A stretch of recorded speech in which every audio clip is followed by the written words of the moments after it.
తిరుమల నాకు తెలిసి 50వ దశకంలో ఒక చిన్న గ్రామంగా ఉండేది. గుడి చుట్టూ కొన్ని చిన్న చిన్న అంగళ్ళు, చిన్న చిన్న పలహారశాలలు, కొన్ని ధర్మసత్రాలు, మఠాలు, పూర్వకాలంలో రాజులు, సంస్థానాధిపతులు వారు ఏర్పాటు చేసిన ధర్మసత్రాలు. ఇవి కాక దేవాలయంలో కైంకర్యాలు చేసే అర్చకుల ఇండ్లు, ఉద్యోగులకు ఉన్న అధికార నివాసాలు, చిన్న చిన్న వీధులు. అది కాకుండా వాతావరణం కూడా 365 రోజులు కూడా ఎప్పుడు మంచు పడుతూ, సన్నటి జల్లు పడుతూ, చలి చలిగా ఉండేది. గుడి చుట్టూ ఒక మహారణ్యం. ఉన్న 4 వీధుల్లో ఎప్పుడూ జలజలమని నీళ్లు పాకుతూ ఉండేది. స్వామివారి పుష్కరిణిలోకి వరాహస్వామివారి దేవాలయానికి దక్షిణం వైపు నుంచి ఒక పెద్ద కాలువ గుండా నీళ్లు ఎప్పుడూ వస్తూ ఉండేది. నారాయణగిరి పర్వతాల నుంచి చక్రతీర్థం, సనక సనందన తీర్థం మొదలైన వాటిలో నుంచి నీరు వస్తూ ఉండేది. ఇవన్నీ చిన్నప్పుడు నేను చూసిన జ్ఞాపకాలు.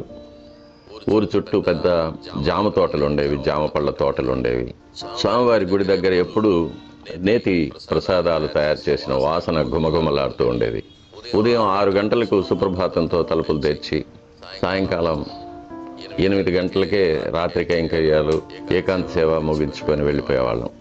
మా తల్లిదండ్రులు చెప్పేవారు, అంతకుముందు ఉదయం సూర్యోదయం తర్వాతే 9-10 గంటలకు ఉదయం తలుపులు తెరిచి కైంకర్యాలన్నీ జరిపించి ఉన్న భక్తులకి అందరికీ దర్శనాలు చేసిన తర్వాత సాయంకాలం పొద్దు వాలే లోపల 4 గంటలకే స్వామివారి కైంకర్యాలు ముగించుకొని తలుపులు వేసుకొని దిగి వెళ్ళిపోయేవారని కూడా చెప్పేవారు.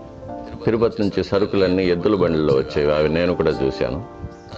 తర్వాత సాంకేతికమైన పరిణామాలు, బస్సులు, కార్లు ఇవన్నీ రావడం, విద్యుత్ శక్తి రావడం, ఇందువల్ల స్వామివారి ఆలయానికి రద్దీ పెరగడం వల్ల వచ్చిన యాత్రికుల సౌకర్యాల కోసం అనేకమైన సత్రాలు నిర్మించడం.